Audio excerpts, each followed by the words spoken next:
नमस्ते। ज्ञान वैविध्य चैनल में मैं रुक्मिणी शर्मा आपका स्वागत करती हूँ। कल की कक्षा में हमने पढ़ा था समास के बारे में कि समास है वो किसे कहते हैं, किन दो शब्दों से मिलकर बना है, उन शब्दों का क्या अर्थ होता है, इसके आधार पर क्या परिभाषा होती है, सामासिक पद या समस्त पद है वो क्या होता है और इसकी क्या क्या विशेषताएं होती है, और विग्रह करने पर है वो किस तरह से वो विभक्ति चिन्ह है वो लगाए जाते हैं, इसके कितने भेद होते हैं, ये सब हमने कल की कक्षा में पढ़ा था।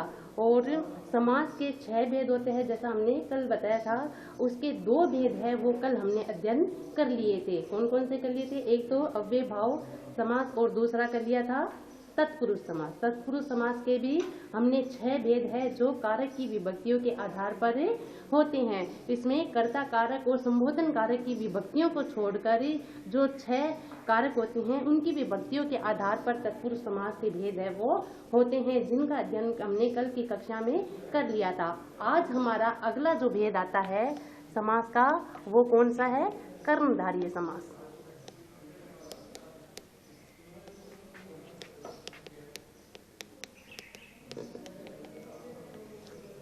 कर्मधारय समास, इसकी क्या पहचान होती है, क्या क्या विशेषताएं होती है, ये किस प्रकार अन्य समास से अलग होता है, भिन्न होता है, वो सब हम बताते हैं।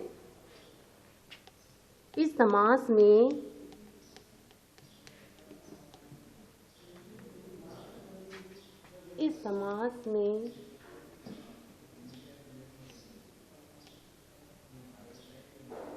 पूर्व पद उत्तर पद का विशेषण, इस समास में पूर्व पद उत्तर पद का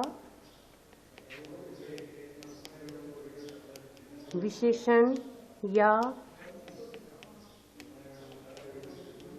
विशेष्य होता है। विशेषण या विशेष्य या उपमान व उपमेय होता है। देखिए उसे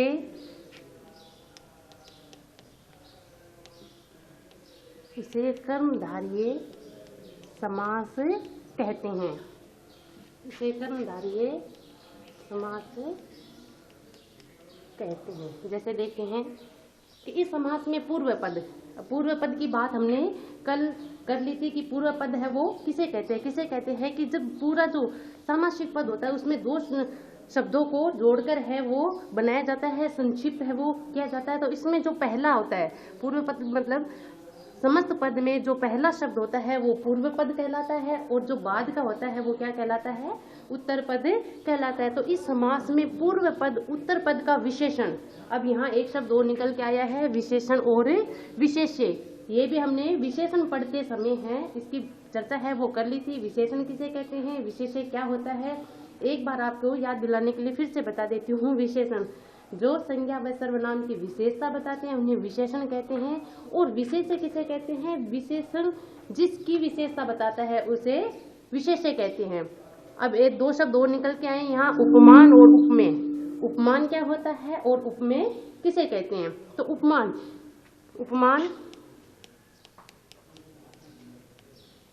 उपमेय, उपमा, यहाँ उपमा से बना है उपमान, यानी कि जिससे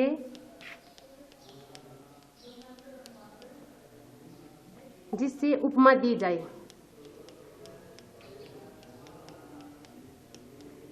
उसे उपमान कहते हैं, और जिसको उपमा दी जाए, जिसको उपमा दी जाए वो उपमेय होता है। जैसे देख लेते हैं हम घनश्याम,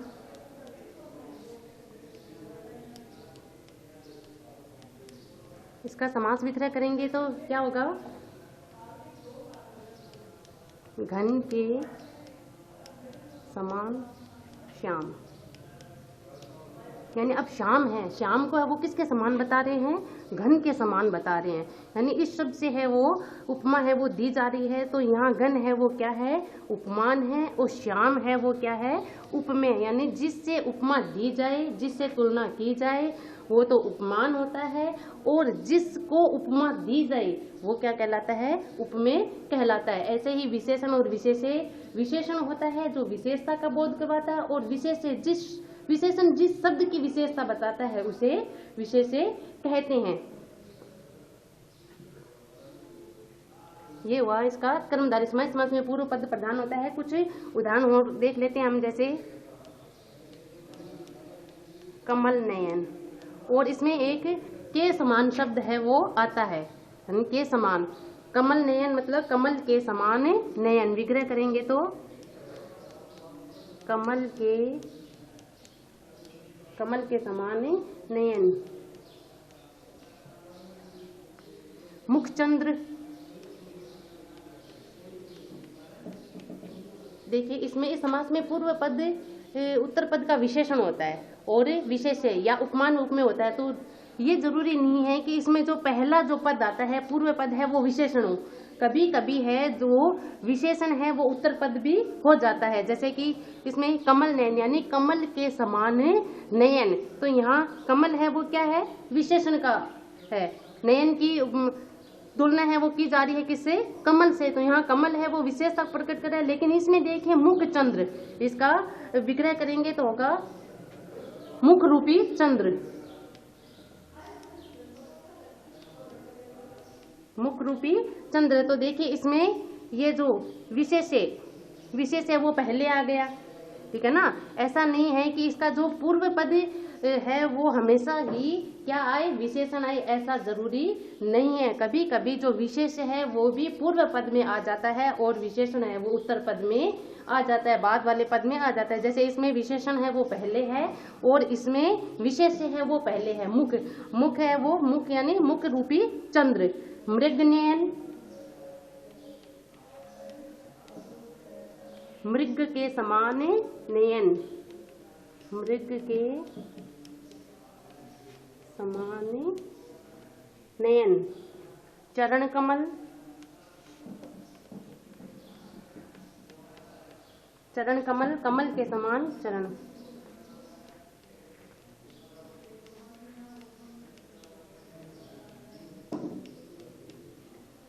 महादेव, वचनामृत, वचन रूपी अमृत, वचनामृत। देखिए अब यहाँ है वचनामृत,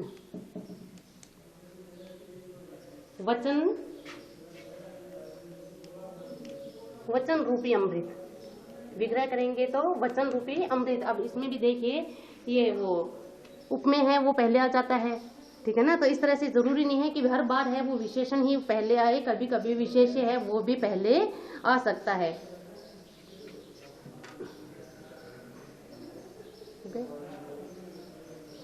अगला अपना आता है कर्मधारय समास के बाद में आता है द्विगु समास।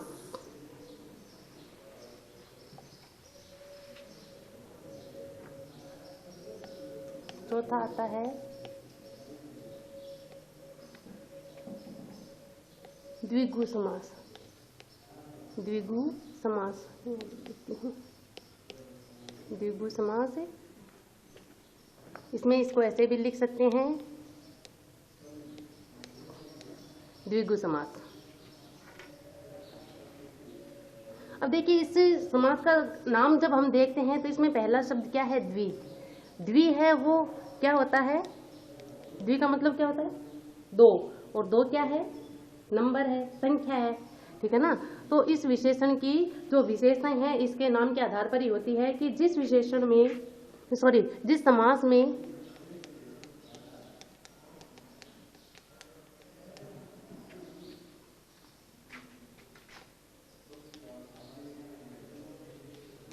पहला पद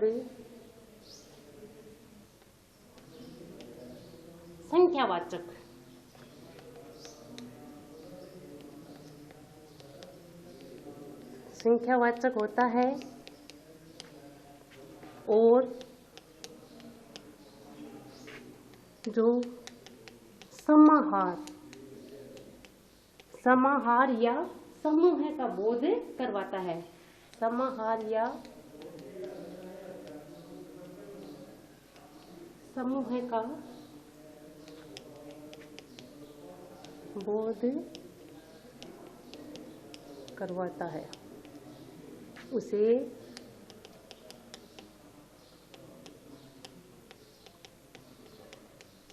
द्विगु समास कहते हैं। देखिए क्या होता है, इसकी परिभाषा देखिए, जिस समास में पहला पद संख्यावाचक होता है, ये इसकी पहचान है कि जिस समास में पहला पद संख्यावाचक, द्वि यानी होता है दो, और दो क्या है, संख्या, तो इस आधार पर भी इसकी पहचान है वो कर ली जाती है कि जिस समास में पहला पद संख्यावाचक होता है और जो किसका बोध करवाता है, समाहार का बोध करवाता है, समूह का बोध करवाता है। जब इसका विग्रह करते हैं तो किसका बोध करवाता है, समाहार, समूह का बोध करवाता है, तो उसे द्विगु समास कहते हैं।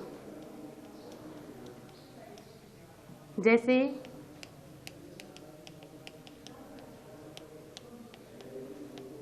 पंचवटी, विग्रह करेंगे इसका तो 5 वटों का समूह है। 5 वटों का सतसई, विग्रह करेंगे तो क्या होगा, सतसई का 702 का समूह है। 702 का समूह है। त्रिफला,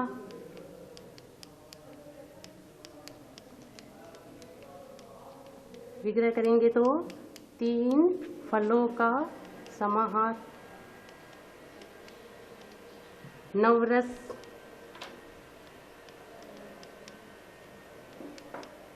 नवरसों का समूह है।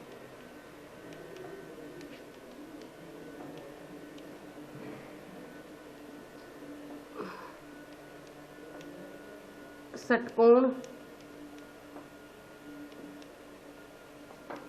6 कोणों का समूह है।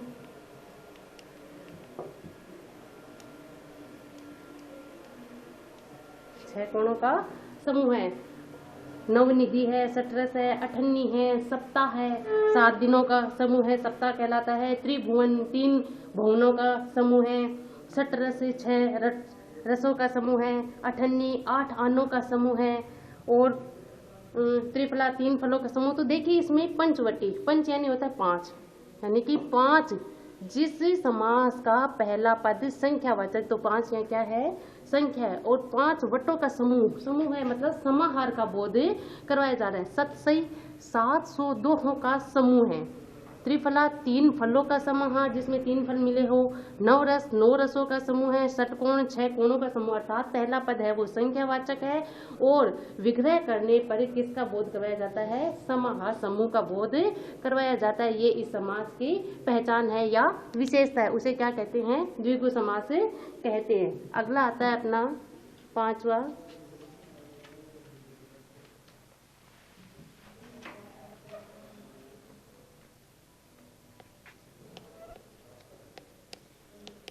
द्वंद्व समास। यह समास है वो सभी अन्य समासों से भिन्न है, पृथक है। वो कैसे है, क्या इसके लक्षण है, क्या इसकी पहचान है, देख लेते हैं। जिस समास में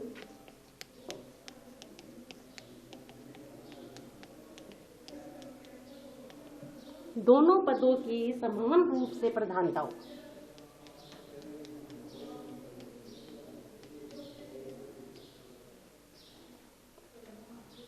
जिस समास में दोनों पदों की समान रूप से प्रधानता हो। अब देखिए, अब इससे पहले जो हमने समास पढ़े थे, किसी में पूर्व पद की प्रधानता होती है, किसी में उत्तर पद की प्रधानता होती है, किसी में पूर्व पद है वो उत्तर पद का विशेषण होता है, कि कभी विशेष से आ जाता है, कभी वो संख्यावाचक होता है, पूर्व पद है वो संख्यावाचक होता है। लेकिन ये एक ऐसा समास है जिसमें दोनों पदों की समान रूप से प्रधानता होती है। और जो और या अथवा एवं तथा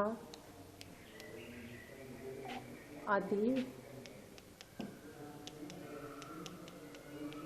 योजक शब्दों से बनते हैं। योजक शब्दों से,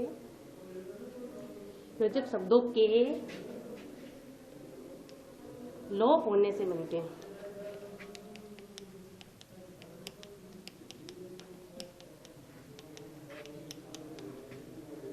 देखिए समास की क्या विशेषता है कि जिस समास में दोनों पदों की समान रूप से प्रधानता होती है और जो और, या, अथवा, एवं तथा आदि जो योजक शब्द होते हैं इनके लोप होने से बनते हैं, उसे द्वंद्व समास कहते हैं। उसे द्वंद्व समास कहते हैं। और इसकी देखिए एक पहचान और कहती है कि इसमें योजक जो चिन्ह होता है वो भी लगा होता है। योजक चिन्ह, ये वाला योजक चिन्ह भी दोनों शब्दों के, दोनों पदों के मध्य है वो लगा होता है। जैसे इसकी एक विशेषता और होती है इसमें, देखिए कि इसमें दोनों पद एक दूसरे के विपरीत होते हैं।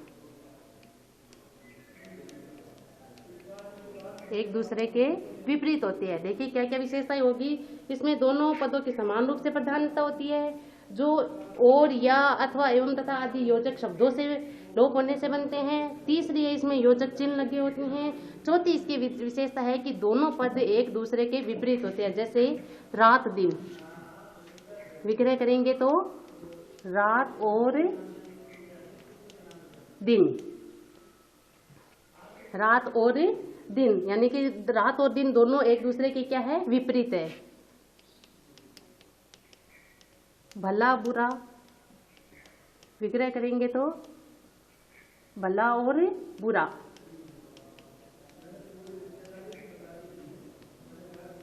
पाप पुण्य,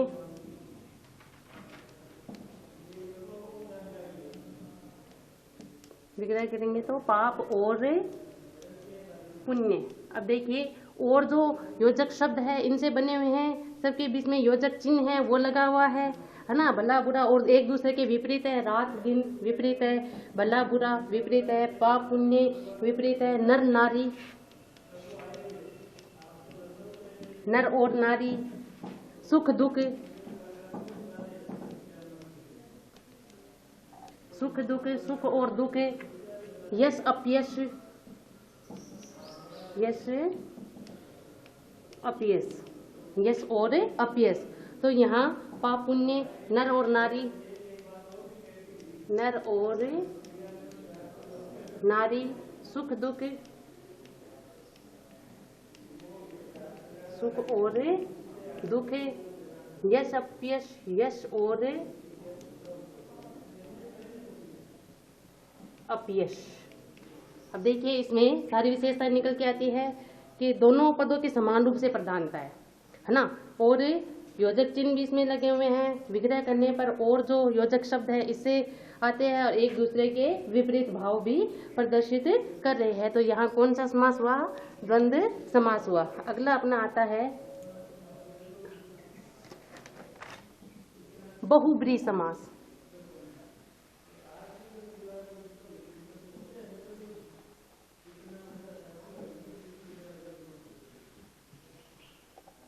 अव्ययभाव समास पढ़ लिया, तत्पुरुष समास पढ़ लिया, द्वंद्व समास पढ़ लिया, और कौन सा पढ़ लिया, कर्मधारय समास पढ़ लिया। बहुब्रीहि छठा है शायद ये, बहुब्रीहि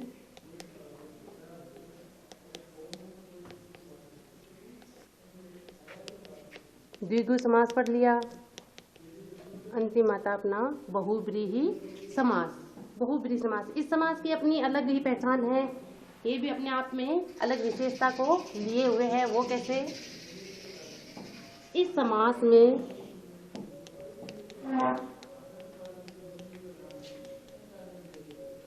न पूर्व पद प्रधान होता है न पूर्व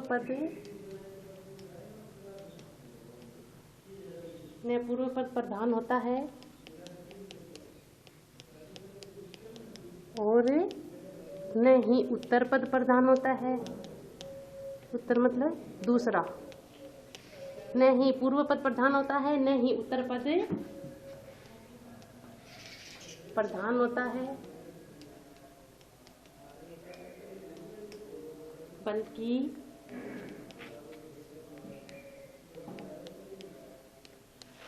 बल्कि ये किसी तीसरे अर्थ की प्रधानता को स्पष्ट करते हैं। तीसरे अर्थ की प्रधानता का बोध करवाते हैं।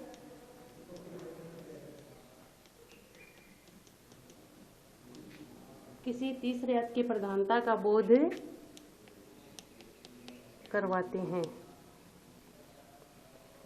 न पूर्व पद यानी कि न पहला पद प्रधान होता है, न ही उत्तर पद यानी दूसरा पद प्रधान होता है, बल्कि ये किसी तीसरे अर्थ की प्रधानता करवाते हैं। जब इसका समास विग्रह किया जाता है तो ये किसी तीसरे अर्थ की ही प्रधानता करवाते हैं। जैसे देख लेते हैं, जैसे दशानन विग्रह करेंगे तो क्या होगा? 10 है आनंद जिसके। अब देखिए, इस दशानन शब्द को जब हम पढ़ते हैं तो हमारे मन में एक छवि उभर कर आती है। किसकी? रावण की छवि उभर कर आती है। 10 आनंद यानी विग्रह करेंगे तो इसका क्या होगा? 10 है आनंद जिसके, अर्थात रावण। चतुर्भुज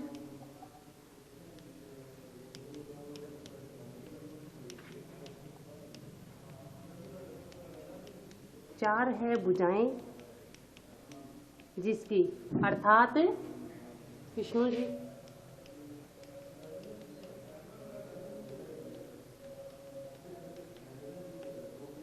वीणा पाणी, वीणा पाणी, पाणी का अर्थ होता है हाथ, और वीणा, वीणा है जिसके हाथ में। विग्रह करेंगे तो वीणा है जिसके हाथ में, पानी में, कर में, अर्थात सरस्वती।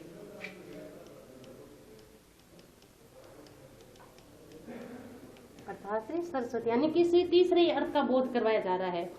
न पूर्व पद की प्रधानता साबित हो रही है, न उत्तर पद की प्रधानता का बोध हो रहा है, बल्कि किसी तीसरे अर्थ की। दशानन कहने से 10 आनंद जिसके, अर्थात रावण।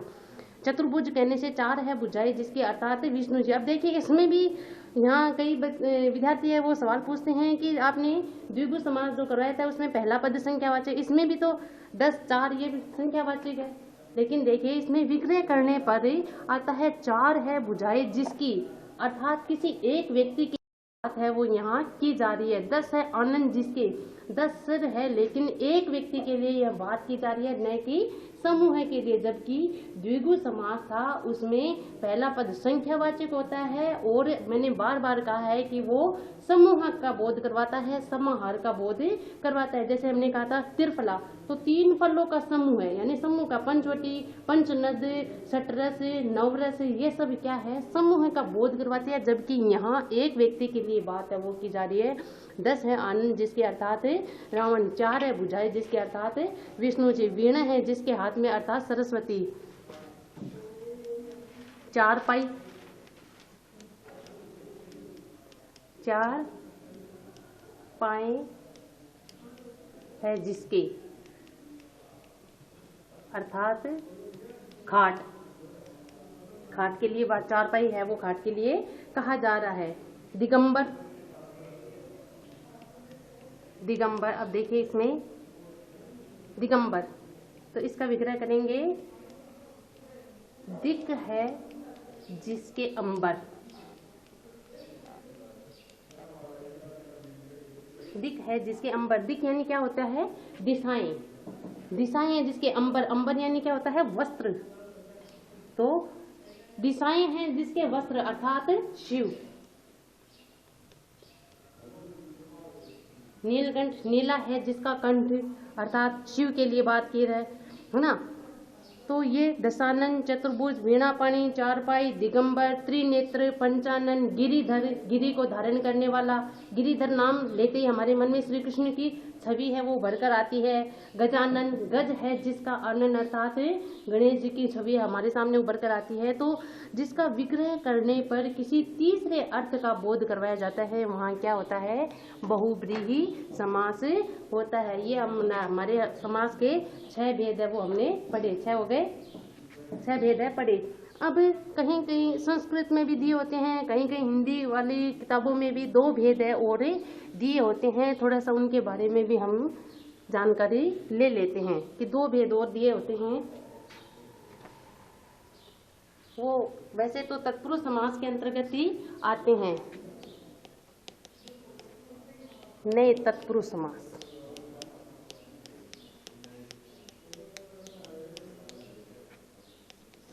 नए तत्पुरुष समास, तत्पुरुष समास के अंतर्गत ही आते हैं, लेकिन सभी किताबों में ये नहीं दी गए। वैसे ये संस्कृत से ज़्यादा रिलेटेड है, संस्कृत से ज़्यादा संबंधित है, लेकिन अब इसकी गणना है वो उपसर्गों के अंतर्गत होने लगी है, क्योंकि जो ये नए तत्पुरुष समास है ये किसका बोध करवाता है, जिस समास का पहला पद, लिख लीजिए आप,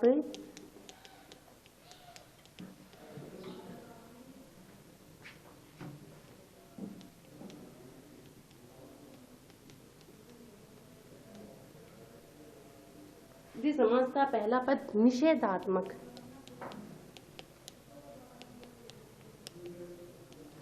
निषेधात्मक, निषेध मतलब नए के अर्थ में, नहीं के अर्थ में आता है। निषेधात्मक नए या अनसूचक हो, उसे नए तत्पुरुष समास कहते हैं।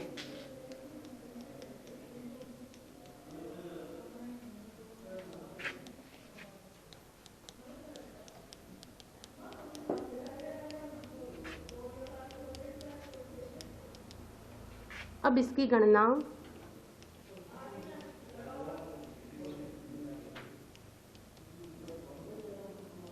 उपसर्गों के अंतर्गत की जाती है। उपसर्ग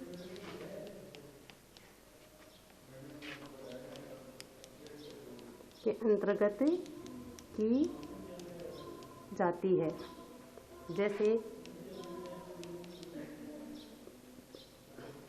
जैसे कि नालायक, न हो जो लायक, ना हो जो लायक, या ऐसे कहते हैं जो लायक न हो, जो लायक न हो, निषेध के अर्थ में आया है। अधर्म, ए उपसर्ग आता है।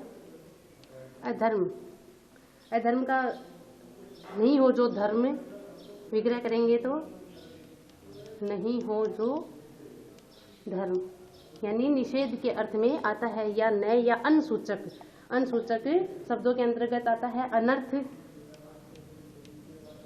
अनर्थ नहीं जो अर्थ, नहीं जो अर्थ, इस प्रकार से। तो ये नए तत्पुरुष समास है, इसका बहुत अधिक प्रयोग नहीं होता है, क्योंकि हम ये उपसर्ग युक्त जो पद होते हैं उनकी गणना हम किस में कर लेते हैं, उपसर्ग, प्रत्यय और उपसर्ग के अंतर्गत पढ़ लेते हैं। एक और आता है इसमें,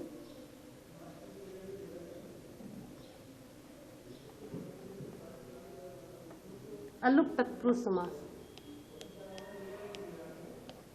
अलुक तत्पुरुष समास, इसमें क्या होता है कि अलुक शब्द का अर्थ होता है लोप नहीं हुआ।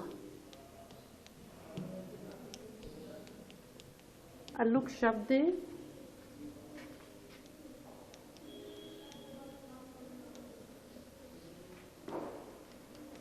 अर्थ होता है लोप नहीं हुआ।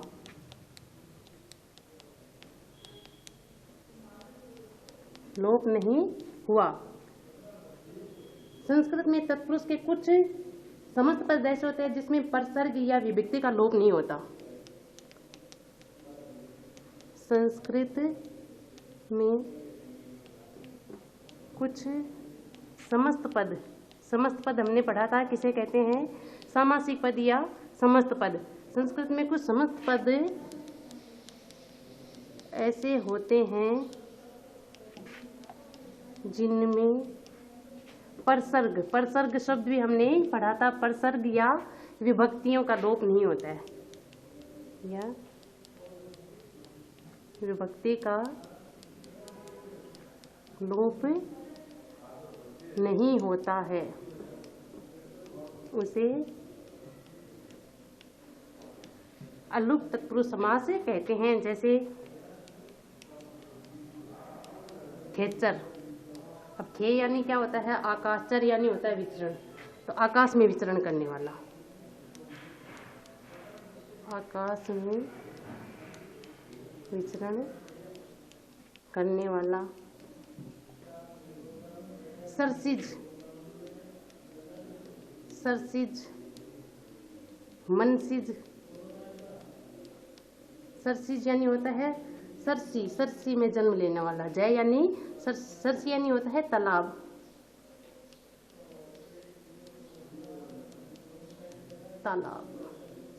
वो जय यानी जन्म लेने वाला, तालाब में जन्म लेने वाला। मनसिज वही मन में जन्म लेने वाला, मन में जन्म लेने वाला वैसे कामदेव होता है लेने वाला, और सरसी तालाब में जन्म लेने वाला कमल होता है। तो यानी कि जिसमें विभक्ति परसर्ग या विभक्ति का लोप नहीं होता। खेचर यानी कि ऐसा कैसा, ये गगन में विचरण करने वाला। सरसिज यानी सरसी में जन्म लेने वाला। मनसिज मनसी में जन्म लेने वाला, यानी मन में जन्म लेने वाला। इस तरह से ये हमने जो समास थे उसके समस्त भेद है वो पढ़े हैं। कुछ उदाहरण मैं लिख देती हूँ, कुछ उदाहरण है, उससे आप अपनी तैयारी देखिए, आपने कितना समझा कितना सीखा वो देख लेते हैं। 2-4 उदाहरण जैसे है आप बीती, आप बीती विग्रह करेंगे तो इसका क्या होगा? आप पर बीती किस समास के अंतर्गत आता है? यहाँ देखिए ये किससे जुड़ा हुआ है? पर, और पर है वो किस में आता है? कौन से समास के अंतर्गत आता है? आप पर बीती, में पे पर कारक के विभक्ति चिन्ह के अंतर्गत आता है। और कौन सा? अधिकरण, में पे पर अधिकरण कारक के अंतर्गत आता है। और अधिकरण ये जो कारक की विभक्तियों से बना हुआ समास है वो कौन सा होता है? तत्पुरुष समास होता है। तो ये कौन सा हुआ? अधिकरण, अधिकरण तत्पुरुष समास। दूसरा है आपका पंचतंत्र,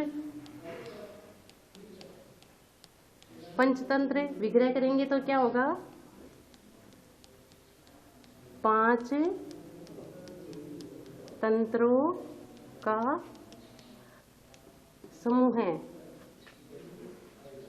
संख्यावाचक भी है और समूह का बोध भी करवा रहा है। तो किस में आता है?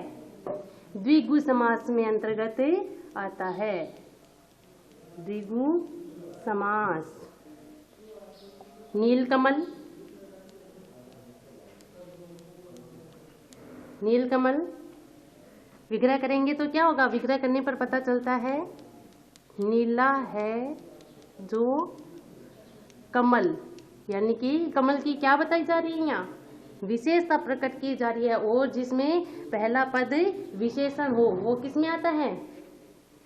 पहला पद विशेषण हो, विशेष्य भी हो सकता है, विशेषण भी हो सकता है, जिसमें विशेषता बताई जाती है वो किस में आता है? कर्मधारय समास में आता है, कर्मधारय समास में आता है। जैसे पाप से मुक्त,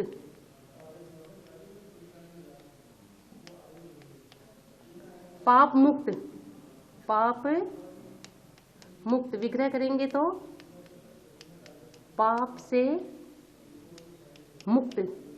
तो यहाँ से आ रहा है, देखिए से जुड़ा हुआ है, और से भी किस अर्थ में आ रहा है?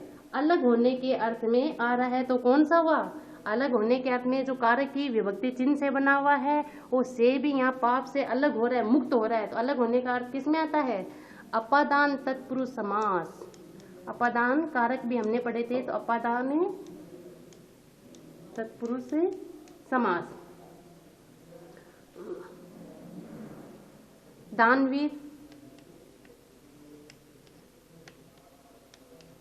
दान में वीर, दान में वीर जो, अब जो लगा दिया, दान में वीर जो किसमें आएगा? दानवीर, दान में वीर जो आएगा अपने तत्पुरुष समास में ही आएगा। और देख लेते हैं, जैसे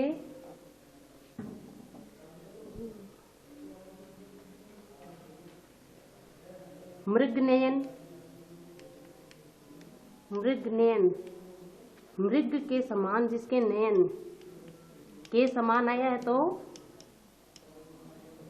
मृग के समान नयन, यानी कि उपमान और रूप में वाली बात है यहाँ हो रही है। तो किसमें आता है उपमान और रूप में? कर्मधारय समास में आता है।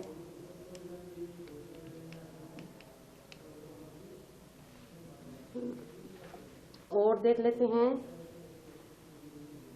अयोग्य, अयोग्य विग्रह करेंगे तो जो योग्य न हो। अब यहाँ न आया है, निषेध का बोध करवा रहा है। अभी मैंने बताया था जो निषेध में आता है तो वो किस में आता है? किसमें आता है? नए तत्पुरुष समास के अंतर्गत आता है। नए तत्पुरुष समास, नए तत्पुरुष समास। ये हमने समास की परिभाषा पढ़ी, इसका अर्थ पढ़ा, इसके भेद पढ़े, भेदों के भी उपभेद के बारे में जानकारी ली, कुछ उदाहरण के द्वारा आपकी जानकारी भी देखी, आपने कितना सीखा। और ये हमारा समास का जो प्रकरण है वो पूरा होता है। कल एक नए टॉपिक के साथ फिर हम आपसे मिलते हैं। आपने इसे अच्छे से समझा होगा, उम्मीद करती हूँ आप अन्य उदाहरणों से इसे और अधिक समझना। तब तक के लिए शुभ दिन।